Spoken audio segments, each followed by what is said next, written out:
I'm so happy to see an incredible crowd. I mean, we were not sure on a nice summer afternoon in Houston, or a summer day in Houston, what kind of RSVP and attendance we would get. We have 200 people came, and I'm told this may be an all-time record event for a Research America global health event, so that's really exciting. The fact that it happened in Houston, I think, speaks volumes about the medical and scientific community here. I want to particularly thank Research America and their outstanding staff and expertise for helping to orchestrate this together with the American Society of Tropical Medicine and Hygiene, where we'll have representation here, and of course Baylor College of Medicine and Texas Children's Hospital. What I'm going to do is just give a few brief opening remarks to set the stage, because I really want to put a lot of emphasis on the panelists and discussions and really make this a very interactive day, because I think we have some important things to say and some important work to get through. If I could just get the lights down from the front, and maybe for these first couple of slides, so people could see this. Just to orient our visitors here, we've been in Houston now for all of 9 months, and I continually am impressed and amazed by the magnitude and the scope of the Texas Medical Center. Here, why don't you I don't know how much lighter. This video is set to the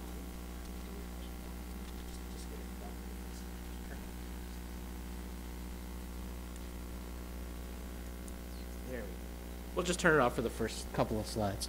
So this is, the whole point of this first slide is simply to awe the visitors.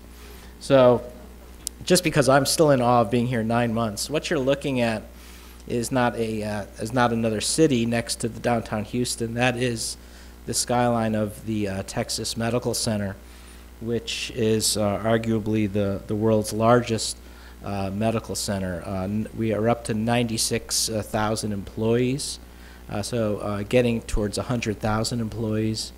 And so it really is a medical city with its own police force and its own everything. And the power and magnitude of the place is only now beginning to dawn on us as we've been here for a few months. And it's really created an ideal setting to establish our National School of Tropical Medicine, whose first class just started last week, and some of the students will be joining us later.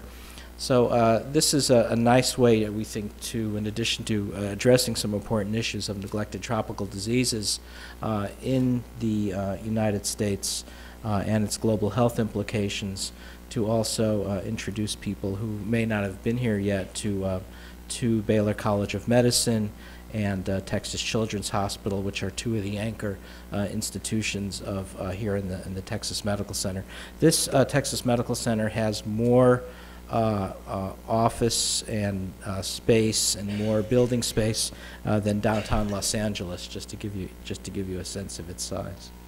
So what one of the key themes, I just want to go over a few key themes that we're addressing. One of them is this concept of what we call the bottom 100 million, referring to the fact that if you look at the population of Latin America of 578 million people, there's about 50 million who live on less than $1 a day, essentially on no money, and almost 100 million people who live on less than $2 a day. And we're going to be very much focused on the diseases of these poorest people. This is a study that I did together with Dr. Mary Elena Batazzi, who's the Associate Dean of the school, and you'll hear from her later on, looking at the disease impact of neglected tropical diseases. And this was extremely revealing, we thought, because it indicated that the NTDs, when you look at them in aggregate in the Latin American and Caribbean region, are as important or just as important or as important as better known conditions such as HIV/AIDS and tuberculosis. And it's not simply just the health implications that we're talking about today, because it's also this concept that we'll keep on revisiting, that neglected tropical diseases not only occur in the setting of poverty, but they're I think I just lost my mic.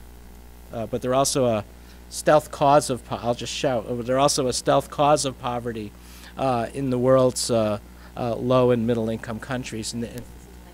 Oh, great, thank you. That's not on yet. We'll get this figured out.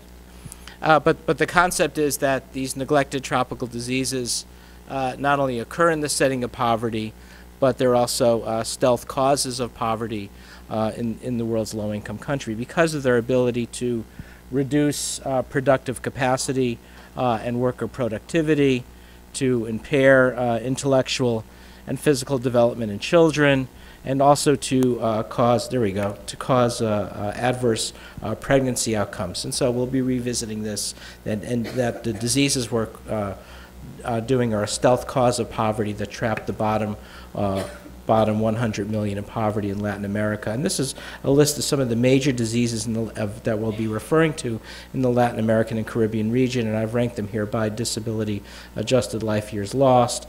But the impressive number, I think, is this percentage of poor people that are infected with diseases such as hookworm infection, ascariasis, trichuriasis, Chagas disease, and schistosomiasis, and dengue, which is probably a gross underestimate, as well as leishmaniasis and lymphatic filariasis. And just to give you a sense of what it means for them to actually cause poverty, we can tell you first about the intestinal worms, where I'm showing you here age on the x-axis, number of worms on the y-axis, in this peak period of worminess in the life of a child, so that you get a child such as this one in Paraguay, and those are the worms from that one child, having big deficits as a result of their impact on causing loss of intelligence and IQ.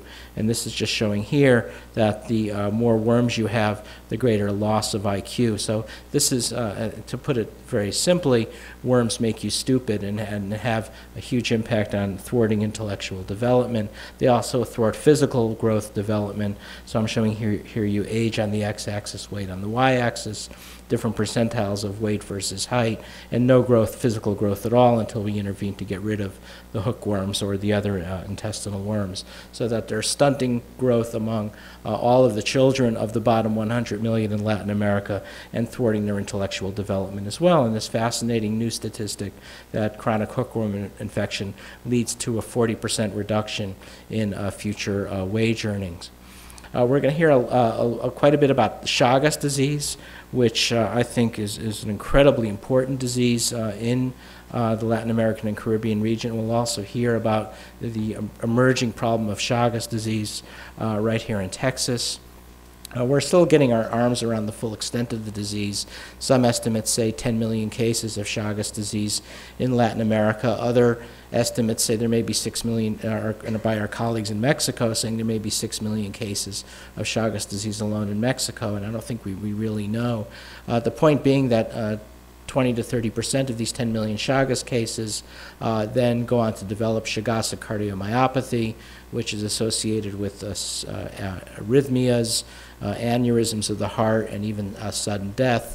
And a current number that we're working on is 20,000 deaths per year from Chagas disease, but some estimates suggest that this could be an underestimate as well. And as we've been working on the Chagas disease problem, and when we go to the research and technology section of the program, we'll hear for a Chagas disease vaccine, we'll hear more about this infection, including the observation that there is quite a bit of maternal to child transmission. Some estimates suggest that 11% of pregnant women in Latin America are infected with Chagas disease, with high rates of maternal to child transmission and transfusion-associated cases. And some of us put together some of these facts on paper and just couldn't help but notice how there are some similarities between that and the AIDS epidemic in Latin America. And it reminded me personally of when I used to take care of pediatric AIDS patients back when I was a pediatric infectious disease clinician. At Yale, we had a pediatric AIDS clinic, and it was the same kind of thing where we were seeing lots of maternal-to-child transmission, transfusion-associated cases.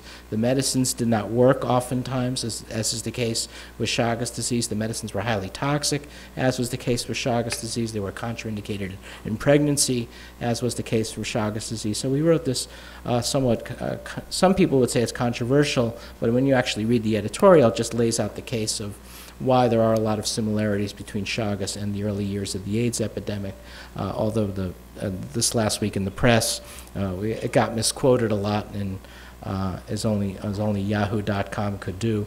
So that was quite an entertaining week.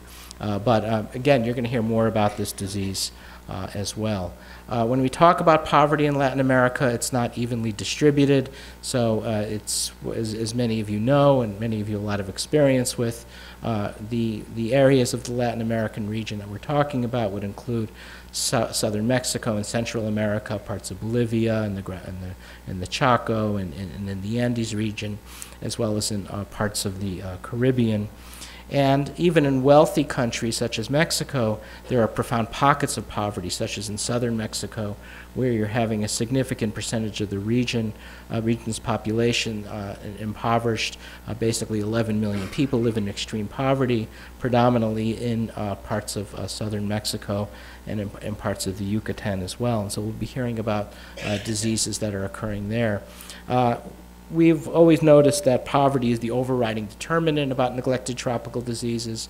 They occur in the setting of poverty, causing poverty. So since coming here to Houston, we've and others have turned that global health lens inward and looking at whether if poverty is widespread, what's the neglected tropical disease situation here in a place like Texas, where you have 1 in 5 Texans living in poverty, but you have child poverty rates approaching 50% in parts of southern Texas, and not exclusively in southern Texas, elsewhere in the state as well, wherever you see the red here.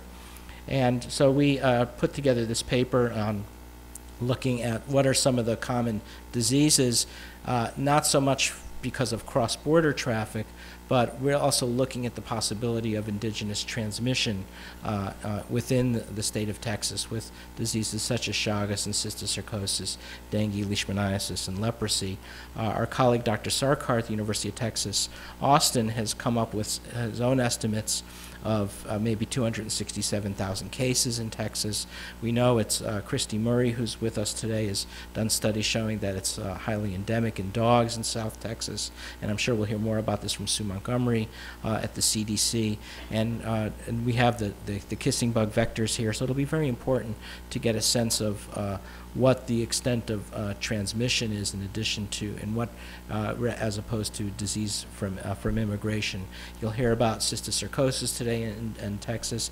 You'll hear a lot about the dengue problem that's emerging in parts of Texas and possibly right even here in Houston. In response to this, we've established what we think is one of the first tropical medicine clinics in the country. This is led by Drs. Lila Watt-Colburn and Jose Serpa, who've created this very innovative tropical disease clinic that's here in our public hospital, the Bentob General Hospital, every Friday morning. We are seeing the patients now with leishmaniasis and Chagas disease and cysticercosis and all of the diseases that we're going to be talking about. And it's very striking to see that these diseases are occurring within the U.S. borders. We'll also hear about the research agenda.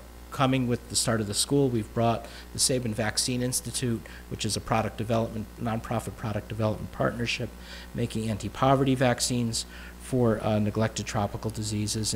And from Dr. Patazzi, you'll be hearing about some of our candidate vaccines that are now in clinical trials for hookworm or finishing manufacture for schistosomiasis, and our Chagas disease vaccine. And there might be a possibility that we can arrange for some people to see our vaccine development laboratories. We're actually making vaccines at the Feigen Center at Texas Children's Hospital, which is just up the road. So I think one of the themes that I'd like to explore today is this concept of disease elimination, the possibility of scaling up mass drug administration for neglected tropical diseases in parallel with the development of new control tools, drugs, diagnostics, insecticides, and vaccines. And this is a paper written just a couple that just came out, where we call Enlarging the Audacious Goal, where the Gates Foundation talked about getting rid of the world's malaria problem. Well, we think that needs to be extended to all of the 17 major neglected tropical diseases. So our overarching objectives and goals then are to look at the shared landscape of neglected tropical diseases and poverty in both Texas and this area that we sometimes call Mesoamerica, referring to southern Mexico and parts of Central America, and the health and economic implications in this region, the lessons learned from a decade of global health interventions in relation to surveillance, treatment, and prevention in this region, the need for new tools and technologies for eliminating neglected tropical diseases, and then also a very important theme that has been very central to the mission of Research America is, in this case, linking neglected tropical diseases in Texas and Mesoamerica with the importance of the U.S. government funding in global health research and development in the context of health disparities, and raising the profile of global health threats as broadly relevant to all Americans, the economic and jobs impact of global health R&D and global health training in Texas.